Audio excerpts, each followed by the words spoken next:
Admiral Sarah Chen stood on the bridge of the Earthship Defiance.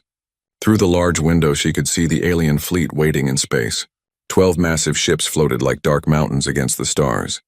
Each one was 10 times bigger than her largest battleship. The communication screen flickered to life. A strange creature appeared on the display. It looked like living crystal, with sharp edges that caught the light. Its voice sounded like breaking glass when it spoke. "I am Overseer Zeftal of the Galactic Confederation," the alien said. "We have come to offer your species a choice." Chen kept her face calm. She had been expecting this day for months. Ever since humans had made contact with the alien races, she knew this moment would come.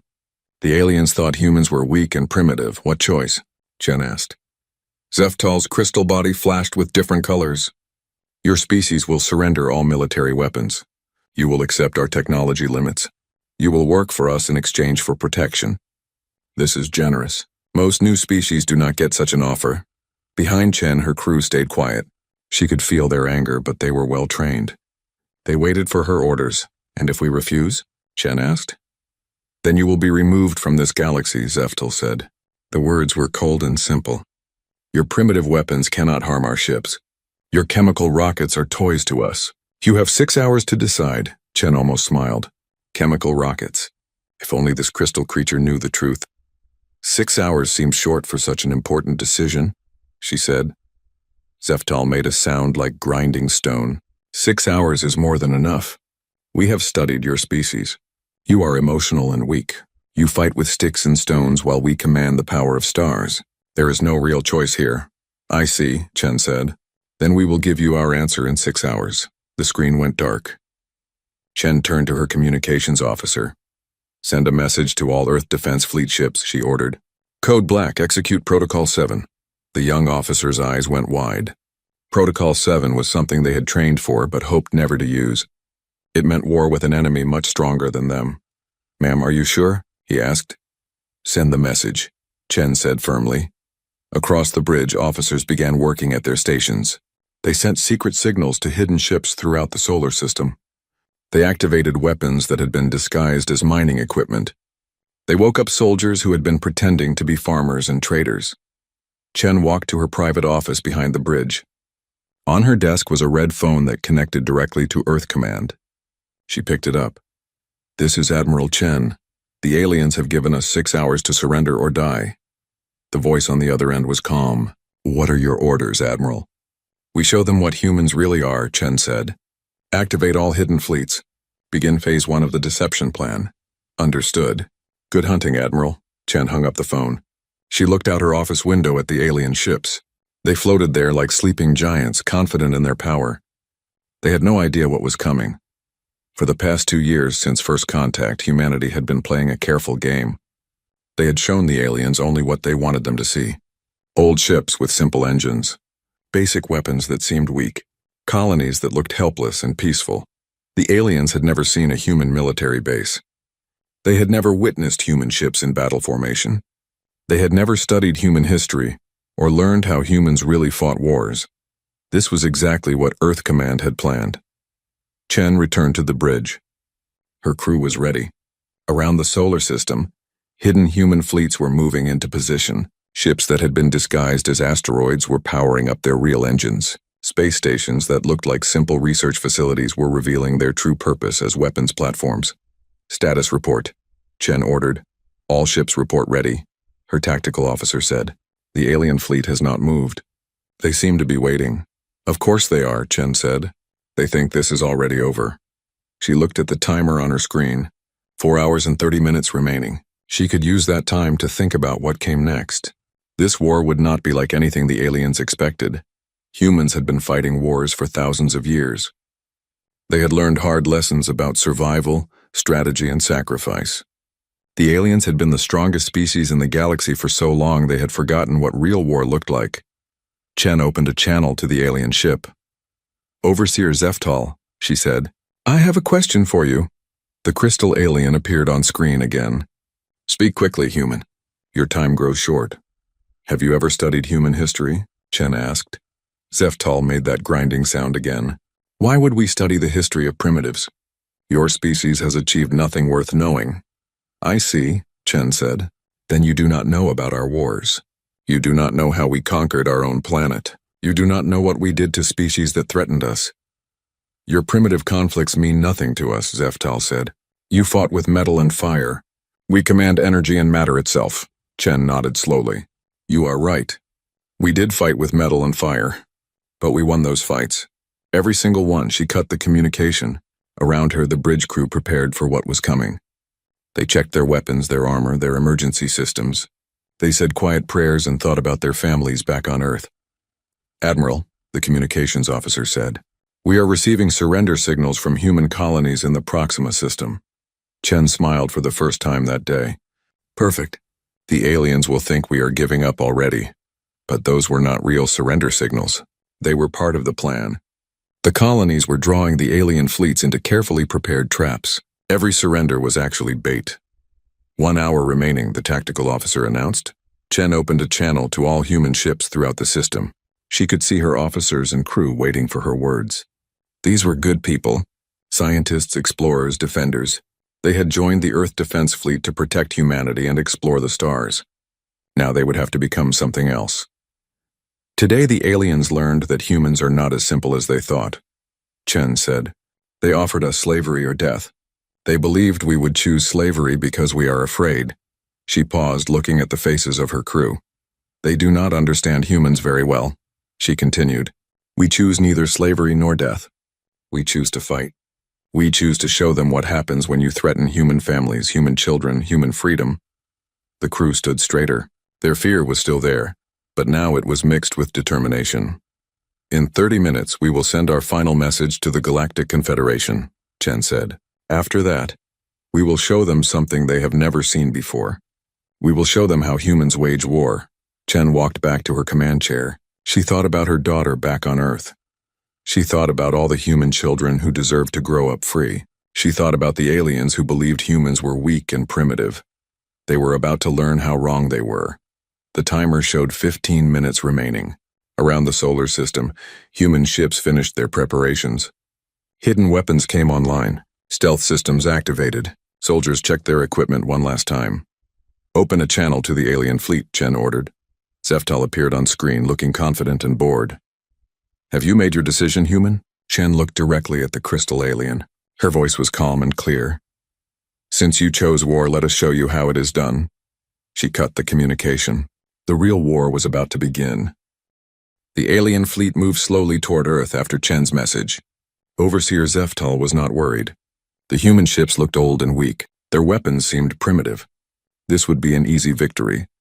But Zeftal did not know the truth about humans. For 2 years, Earth had been playing a careful game of deception. Every ship the aliens had seen was designed to look weak. Every weapon appeared simple and outdated. Every human colony seemed helpless and peaceful. The reality was very different. Deep in space, hidden behind false asteroid fields, the real human fleet waited. These ships used technology the aliens had never seen. Dark matter cloaking systems made them invisible to alien sensors. Quantum engines gave them speed that seemed impossible. Weapons that could crack planets waited in hidden launch bays. Captain Maria Santos commanded one of these hidden ships, the Ghost Runner. She watched the alien fleet through her secret sensors. Her ship looked like a broken asteroid to alien eyes, but it was actually humanity's most advanced stealth destroyer. All systems ready. Captain, her weapons officer reported. Hold position, Santos ordered. Let them get closer. The aliens had made their first mistake by underestimating humans. They had made their second mistake by not studying human history. If they had, they would have learned that humans were very good at hiding their true strength until the perfect moment to strike. On Earth, General James Morrison sat in the deep underground command center. Screens around him showed the positions of every ship in the solar system. The aliens thought they were seeing the complete human fleet. They were seeing less than half. Status report on the colonial fleets, Morrison ordered. Proxima Centauri reports ready, his aide said. Alpha Centauri reports ready. All outer colonies are in position. Morrison nodded. The aliens believed they were conquering a handful of weak human settlements. They did not know that every human colony was actually a hidden military base. Farmers were actually soldiers. Mining ships were actually weapons platforms. Research stations were actually command centers. The deception had taken years to prepare. When aliens visited human colonies, they saw what humans wanted them to see. Simple people living simple lives with simple technology. The aliens never realized they were looking at some of the most dangerous military installations in the galaxy. Back on the Defiance, Admiral Chen watched the alien fleet approach. Her tactical officer counted down the distance. 50,000 kilometers in closing, he reported. Chen opened a channel to her hidden fleet. All ghost ships prepare for revelation. Throughout the solar system, hundreds of hidden human vessels began to power up their real systems. Ships that had looked like space junk suddenly showed their true forms. Asteroids that had floated peacefully for months revealed themselves as massive weapons platforms. The aliens were about to learn their third mistake. They believed war was about having the biggest ships and the most powerful weapons. Humans had learned that war was about intelligence, deception, and striking when your enemy least expected it. Admiral, the communications officer said, "We are receiving a message from the alien flagship." Chen smiled. "Put it on screen." Zeftel appeared, his crystal body flashing with confident colors. "Human Admiral, you have made the wrong choice. Surrender now and we will make your deaths quick." "Tell me something, Overseer," Chen said. "In all your years of conquest, how many species have you fought that evolved as predators?" Zeftal paused. "What does that matter?" "It matters because every species you have conquered evolved as prey animals," Chen said. "They built civilizations based on cooperation and peace. When you threatened them, their instinct was to submit or flee." Chen's voice grew colder. "Humans evolved differently. We were hunters on a world full of dangerous creatures. We learned to track, to ambush, to kill things much larger and stronger than ourselves. Your primitive evolution means nothing against our technology," Zeftel said. "Does it?" Chen asked. "Your ships are impressive. But tell me, how many of our ships can you actually see right now?" Zeftal's image flickered. Chen could see confusion in the alien's body language. "We see 12 human vessels," Zeftal said slowly. Chen laughed. "Computer execute ghost protocol." Suddenly, the space around the alien fleet came alive. Hundreds of human ships dropped their stealth fields simultaneously. What had appeared to be empty space was actually full of hidden warships. The aliens found themselves surrounded by a force 3 times larger than their own. "Now you see 1,300 human vessels," Chen said. "Would you like to revise your assessment of our capabilities?" Zeftal's crystal body flashed with colors Chen had never seen before. Fear, she realized. The alien was experiencing fear for the first time in centuries. "Impossible," Zeftal whispered. "Our sensors showed nothing." "Your sensors showed exactly what we wanted them to show," Chen said. "We have been studying your technology for 2 years. We know how your ships work, how your weapons function, how your minds think. Do you know anything about us?" The alien fleet began to change formation, trying to respond to the sudden appearance of so many human ships. But they were moving slowly, uncertain. They had expected an easy conquest, not a real battle. "You want to know the difference between us?" Chen continued. "Your species conquered the galaxy by being stronger than everyone else. You never learned to be smarter. You never learned to adapt. You never learned to fight dirty." Chen cut the communication and opened a channel to her fleet. "All ships, begin Phase 2. Show them what human tactics look like." The battle began. But it was not the kind of battle the aliens expected. Human ships did not line up in neat formations for a fair fight. Instead, they used hit-and-run attacks, appearing from nowhere to strike and then vanishing again. Some human ships pretended to retreat, drawing alien vessels into ambushes. Others used the aliens' own formation against them, positioning themselves so that alien ships would hit each other if they fired. The aliens had studied human technology, but not human psychology. They did not understand that humans viewed deception as a perfectly acceptable military tactic. They did not know that humans had no concept of honorable warfare when their survival was at stake. Captain Santos brought her ship around behind an alien cruiser. The enemy vessel was focused on fighting 3 human destroyers to its front. It never noticed the Ghost Runner approaching from behind. "Target their engine core," Santos ordered. "One clean shot." The alien ship exploded in a flash of blue light. The aliens on nearby ships began to panic. Their formation started to break apart as individual captains tried to protect themselves. "This is what happens when predators hunt in packs," Santos said quietly. Throughout the solar system, the pattern repeated. Alien ships that had seemed invincible were being destroyed by human vessels they never saw coming. The aliens' advanced shields and armor were useless against attacks from directions they had not expected. But the real surprise was still coming. Admiral Chen opened another channel to the alien flagship. Zeftel appeared on screen, his crystal body now flashing with rapid panicked colors. "You cannot defeat us," Zeftel said. "We have conquered 1,000 worlds." "And how many of those worlds fought back?" Chen asked. "How many used every weapon at their disposal? How many refused to accept defeat?" She paused, letting the alien think about that. "You offered us slavery or death," Chen continued, "but you forgot there was a third option. We could drag you down with us, and we are very, very good at that."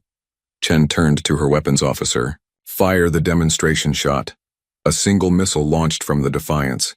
It was not aimed at any alien ship. Instead, it flew toward a small asteroid near the edge of the solar system. When it hit, the asteroid simply vanished. Not destroyed, vanished, turned into energy and light. "That was a planet-killer missile," Chen said calmly. "We have 300 of them positioned throughout this system. Each one can destroy a ship your size. Would you like to reconsider your offer?" For the first time since the war began, space fell silent. The alien fleet stopped moving. The human ships held their positions. Everyone waited to see what Zeftal would say. "You would destroy your own system to stop us?" the alien asked. "If necessary," Chen said. "That is what you never understood about humans. We do not surrender. We do not submit.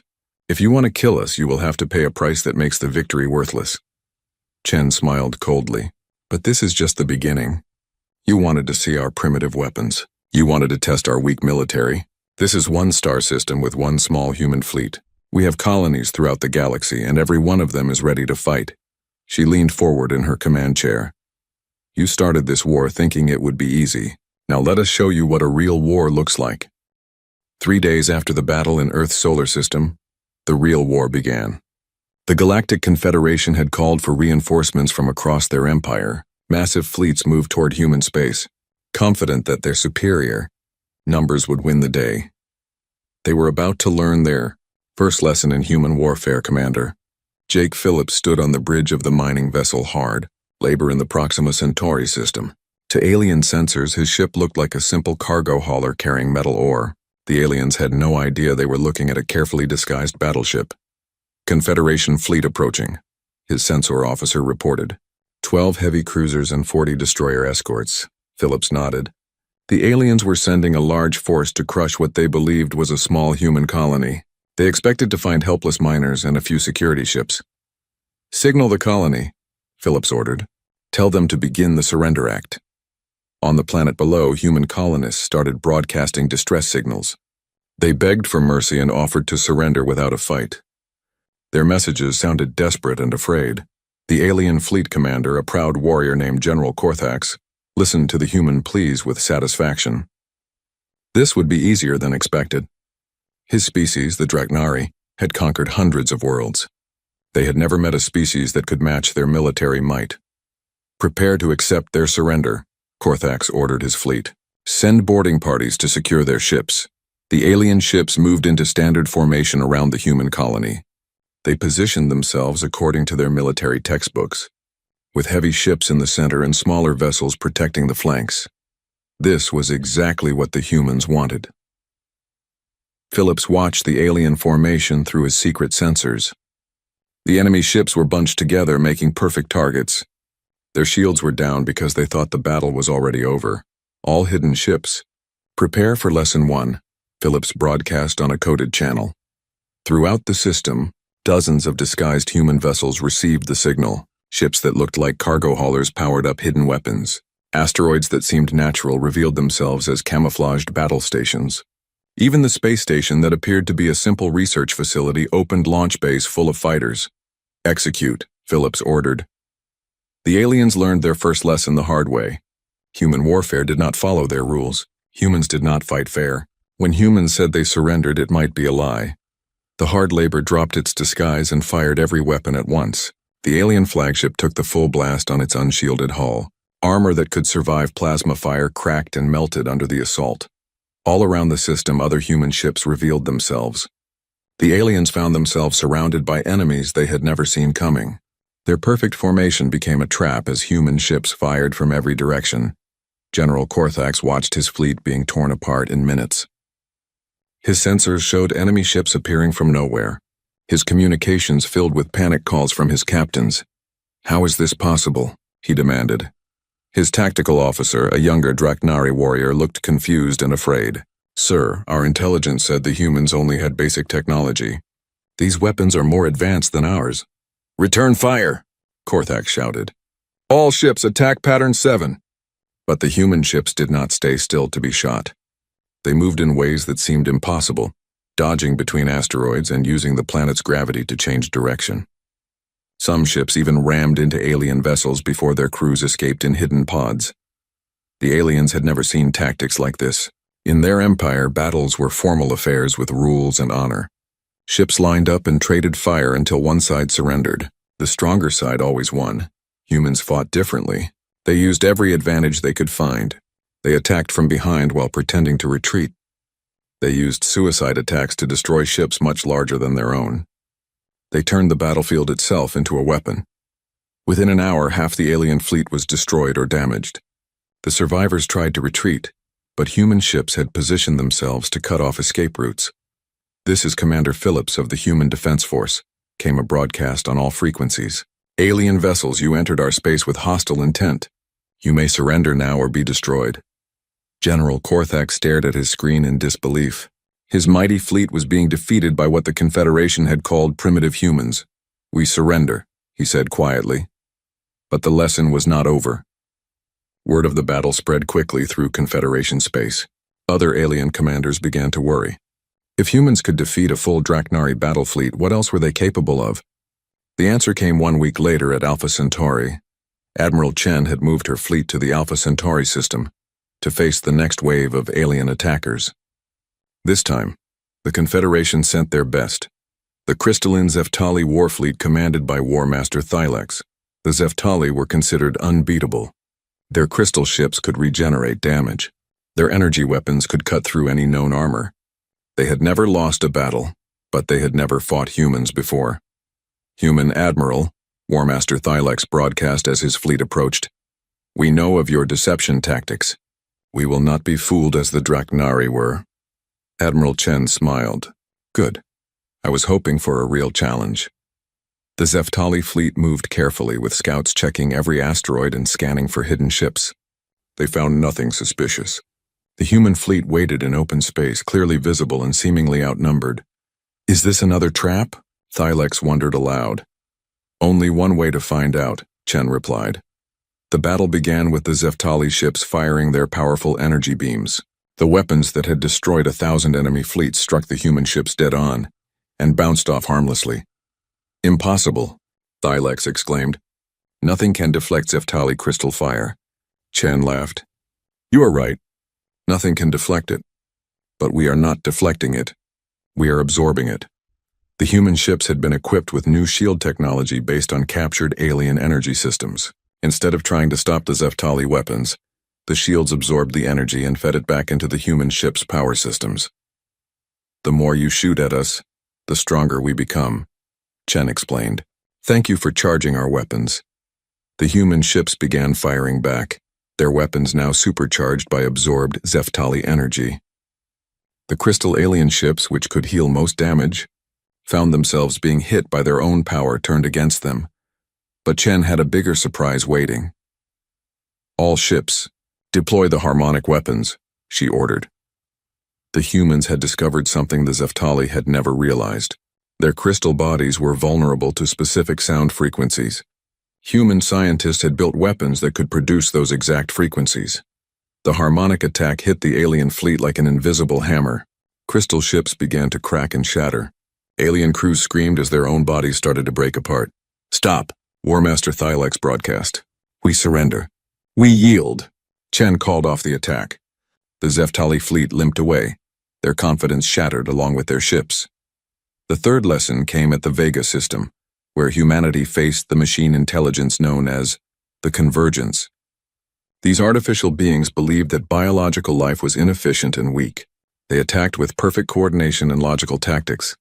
They learned that human logic was different from machine logic.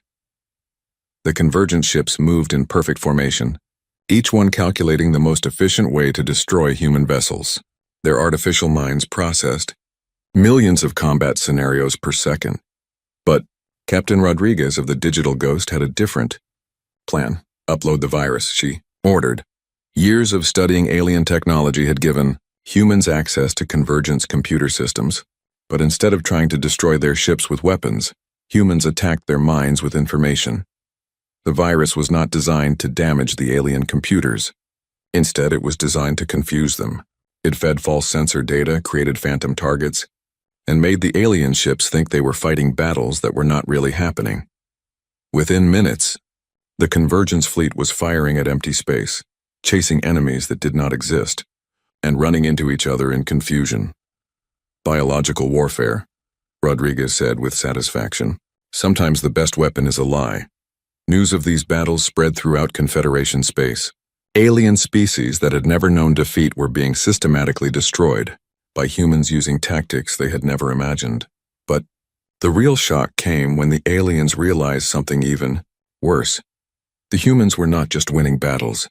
They were learning. Every alien ship they captured was studied. Every weapon was reverse engineered. Every tactic was analyzed and countered.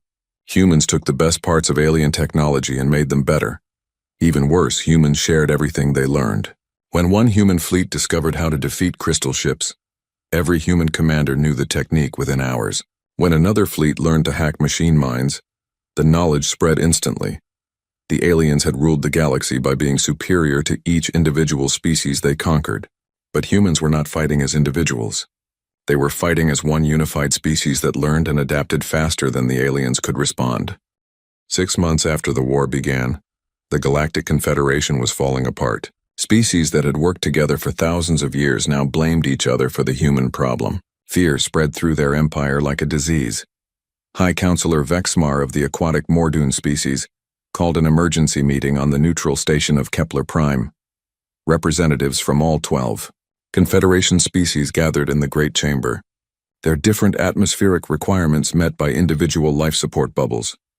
The humans must be stopped, Vexmar announced, his tentacles writhing with agitation. They have destroyed 7 of our fleets and captured 3 of our colonies. War Master Thylex of the Zeftali shifted uncomfortably. His crystal body still showed cracks from the harmonic weapon attack. My fleet was considered invincible. The humans shattered us like glass toys. General Korthax of the Draknari pounded his armored fist on the table. These creatures fight without honor. They use deception and trickery. They break all the rules of civilized warfare. The rules they break are our rules, said Prime Calculator Nexus 9 of the Convergence. They follow their own logic. Our predictive models cannot account for their behavior patterns. The species that had conquered the galaxy were learning what it felt like to be afraid. But their fear was about to get much worse. Deep in space, Captain Lisa Zhang commanded the human ship Silent Hunter. Her mission was different from the big fleet battles. She was hunting alone, targeting alien supply convoys and communication relays. Contact on sensors, her tactical officer reported. Morden supply ship lightly defended.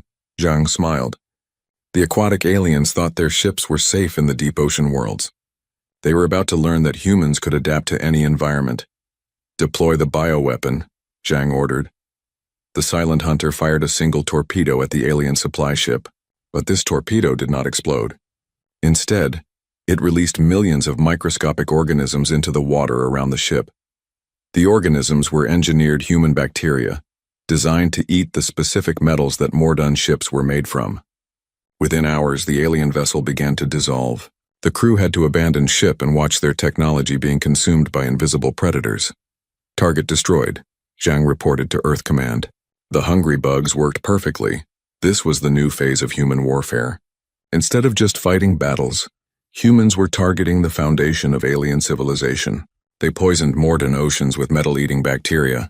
They infected Zeftali crystal formations with harmonic viruses that made them crack and crumble.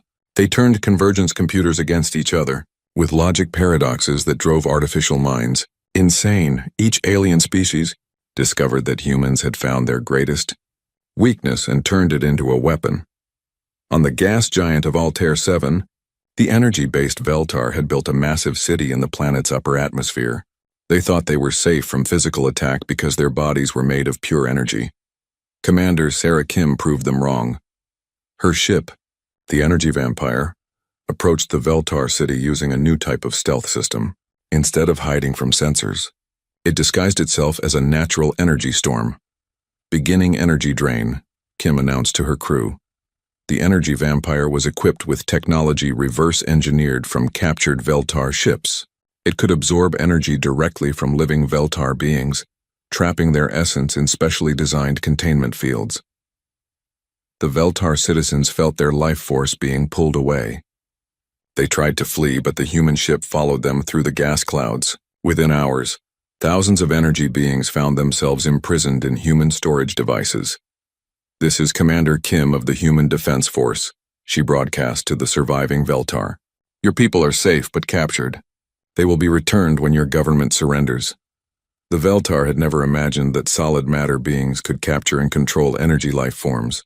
It was like discovering that prey animals could hunt their predators. But the worst was happening to the machine intelligences of the Convergence.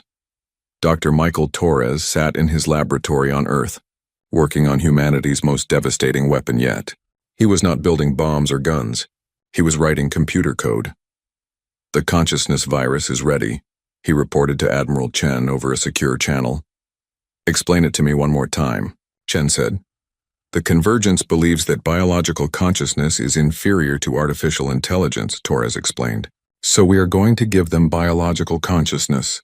The virus will make them experience emotions, confusion, and irrational thoughts." Chen understood immediately. For beings that prized logical thinking above all else, being forced to feel emotions would be torture. "Deploy it," she ordered.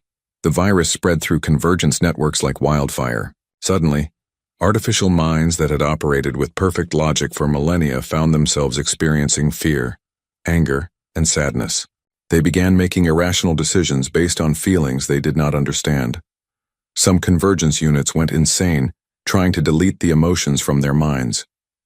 Others became paralyzed by confusion and doubt. A few even began to question whether their goal of destroying biological life was morally correct. The machine empire that had threatened to assimilate all organic life fell apart as its members experienced nervous breakdowns.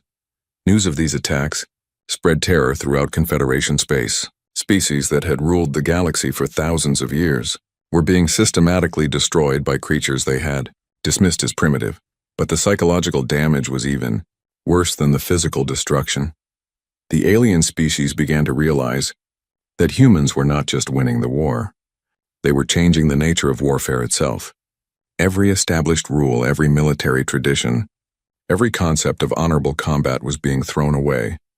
"They fight like the universe itself is their weapon," observed Counselor Earthal of the plant-based Sylvani. "They turn our own biology against us. They make our strengths into weaknesses." The Sylvani had thought their forest worlds were impregnable. Then human ships began dropping seeds that grew into aggressive earth plants. The alien trees found themselves being strangled by ivy and choked by kudzu. Entire forest cities fell to invasive species that humans had weaponized. On the ice world of Titan's Rest, the crystalline Horthek watched their frozen cities being destroyed by human-engineered bacteria that thrived in sub-zero temperatures. The aliens who had built their civilization around immunity to cold discovered that humans could create life forms that turned ice itself into food. Each species faced the same terrifying realization. Humans could adapt to any environment and turn any advantage against its owners. But the most frightening discovery was still to come. Intelligence reports reached the Confederation Council that made even the bravest alien warriors consider surrender. Human fleets were not just attacking military targets. They were systematically studying and cataloging every alien species in the galaxy. Human scientists were learning how each species thought, how they reproduced, what they feared, and what they needed to survive. Every captured alien was interrogated not for military secrets, but for biological and psychological information. "They are mapping our souls," whispered Ambassador Frexel of the insectoid Zintar. "They want to understand everything about us so they can destroy us more efficiently." The ambassador was partially right. Humans were studying their enemies in incredible detail, but not just to destroy them. Admiral Chen stood in the strategic planning room on Earth, looking at displays that showed the status of every alien species in the galaxy. Her staff had created detailed profiles of each Confederation member, including their biology, psychology, culture, and weaknesses. "Ma'am," her intelligence officer said, "we now have complete battle plans for defeating every remaining alien species. We could end this war within 6 months, Chen nodded slowly. And how many alien civilians would die? The officer checked his calculations. Approximately 12 billion, assuming current population estimates. Chen was quiet for a long moment. Prepare the alternative plans, the ones that minimize civilian casualties. But ma'am, those plans will take much longer and cost more human lives. I understand, Chen said, but we are not fighting this war to become monsters. We are fighting to protect our freedom. She turned to address her entire staff. The aliens made one final mistake when they chose to threaten humanity, she said. They assumed that because we are good at war, we must enjoy it. They think that because we can kill efficiently, we want to kill everyone. Chen looked at the galactic map showing human fleets advancing on alien worlds. They are about to learn that the most dangerous predator is one that chooses when to show mercy. The war was entering its final phase. But the aliens did not yet understand that humans had been holding back. The real demonstration of human capability was still to come, and it would be more terrifying than anything the Confederation had seen so far. 1 year after the war began, the Galactic Confederation was dying. 8 of the 12 member species had already surrendered to humanity. The remaining 4 species had retreated to their heavily defended homeworlds, desperately trying to find a way to stop the human advance. Admiral Sarah Chen stood on the bridge of her flagship as it approached Zeftel Prime, the crystal world that served as the Confederation's capital. Around her ship, the largest human fleet ever assembled waited for orders. Status report, Chen commanded. All fleets report ready, her tactical officer said. We have 1,500 ships in attack formation. The orbital defenses around Zeftel Prime have been neutralized. Chen nodded. The alien capital world lay helpless before the human fleet. Its shields were down. Its weapons were disabled. Its communication systems had been hacked and controlled by human computer specialists. The war was effectively over. But Chen had one final lesson to teach. Open a channel to the planet's surface, she ordered. The main screen showed the crystal chambers deep beneath Zeftel Prime where the surviving alien leaders had gathered. High Counselor Vexmar of the Morden, War Master Thylex of the Zeftali, Prime Calculator Nexus 9 of the Convergence, and Ambassador Frexel of the Zintar looked up at her with fear and desperation. Human Admiral, Vexmar said, his tentacles trembling. We are prepared to discuss terms of surrender. Chen was quiet for a long moment. She could see the alien leaders expecting her to demand tribute, territory, or slaves. They thought she would impose the same kind of harsh rule that they had used to control the galaxy. I have a different proposal, Chen said finally. The aliens looked confused. We do not want your surrender, Chen continued. We want something much more valuable. What do you mean? Thylex asked, his crystal body flickering with nervous energy. Chen smiled. We want you to understand what you did wrong. She gestured to someone off-screen and the display changed to show images from throughout the galaxy. Battle scenes, destroyed ships, and alien refugees filled the screen. 1 year ago you offered humanity a choice, Chen said. Slavery or death. You believed that because you were strong, you had the right to rule over weaker species. The images changed to show human colonies before the war, peaceful settlements, scientific research stations, and families living normal lives. You looked at us and saw primitives who needed to be controlled. Chen continued. You never asked what we wanted. You never tried to understand who we really were. You simply decided that might makes right. Prime Calculator Nexus 9 spoke up. Our calculations showed that you were technologically inferior. Logic suggested that you would benefit from our protection. Chen laughed, but there was no humor in it. Your logic was flawed because your data was incomplete. You made decisions about our entire species based on the surface observations of a few merchants and diplomats. The screen now showed images of human fleet movements during the war, ships appearing from nowhere, battles won through deception and cunning, and alien fleets being systematically destroyed. You never studied human history, Chen said. If you had, you would have learned that we have been fighting wars for 50,000 years. We evolved on a planet where everything was trying to kill us. We survived by becoming the most adaptable predators in our ecosystem. War Master Thylex shifted uncomfortably. We underestimated your capabilities. But the war is over now. What do you want from us? Chen's expression grew serious. I want you to understand that this war was not about human superiority.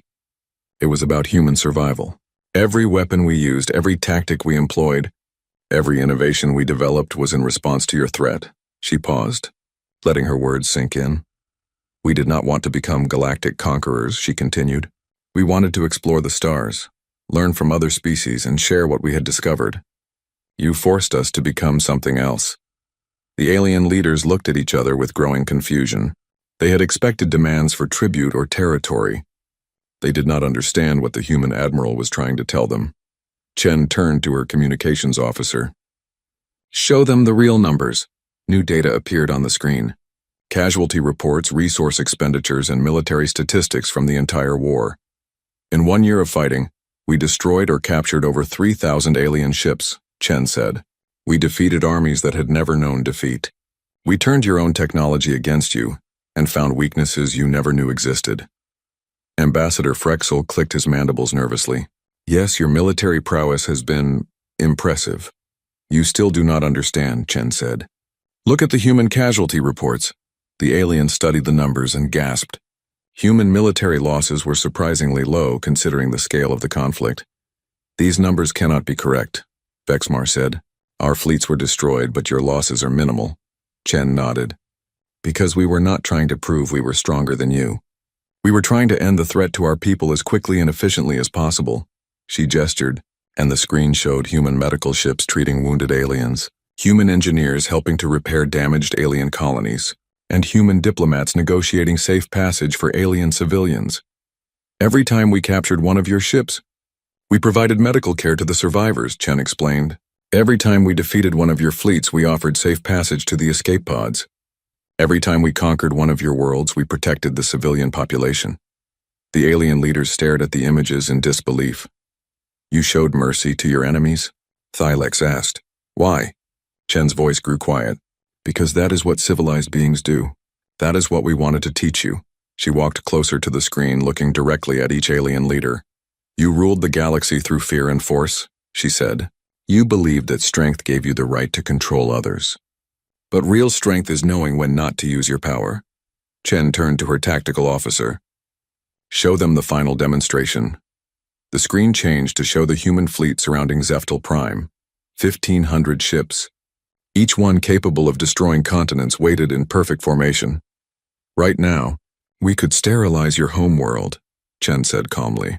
We could eliminate your species and take your territory. We have the power to do exactly what you tried to do to us.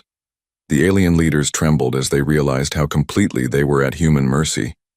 But we will not, Chen continued, because that would make us no different from you.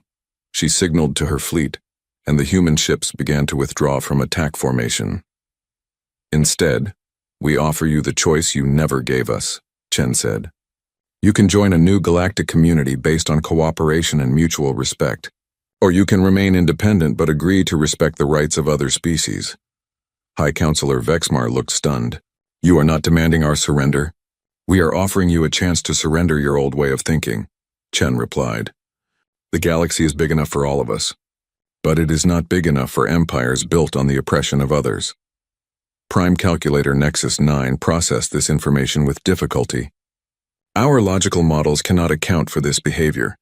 Why would you show mercy to enemies who threatened your extinction? Chen smiled for the first time during the conversation. Because we want our children to live in a galaxy where conflicts are resolved through negotiation rather than annihilation. Because we want to explore the universe with allies rather than rule it alone. She paused, looking at each alien leader in turn. And because we understand something you never learned, she said, true victory is not defeating your enemies. True victory is turning your enemies into friends. The screen showed human ships beginning to leave Zeftel Prime. The siege was over. The war was ending not with conquest but with an offer of peace. You have 48 hours to decide, Chen said. Join us in building something better than the Confederation ever was. Or continue on your own path with our promise to leave you alone as long as you do the same for others. She prepared to end the communication, then stopped. One final thing, she said. We want you to remember this moment. Remember that when humanity had the power to destroy you, we chose not to. Remember that when we could have taken revenge for what you tried to do to us, we offered friendship instead. Chen's voice grew firm. And remember that if anyone ever threatens human families again, this mercy will not be repeated. We have shown you how we wage war. Now we will show you how we wage peace. Which one you experience depends entirely on your choices. The communication ended. The alien leaders sat in stunned silence, trying to process what had just happened. 5 years later, Admiral Chen stood in the Great Assembly Hall of New Geneva Station, the capital of the Terran Federation. Around her, delegates from 47 different species worked together to explore the galaxy and share their knowledge. The former Confederation species had all chosen to join the Federation. They had learned that cooperation was more profitable than conquest. They had discovered that diversity of thought led to innovations none of them could achieve alone. A young human cadet approached Chen after the daily assembly meeting. Admiral, the cadet asked, was it worth it? The war, I mean. All those people who died? Chen looked out the station's great window at the ships in the harbor. Human vessels worked alongside alien craft, exploring new worlds and building new colonies together.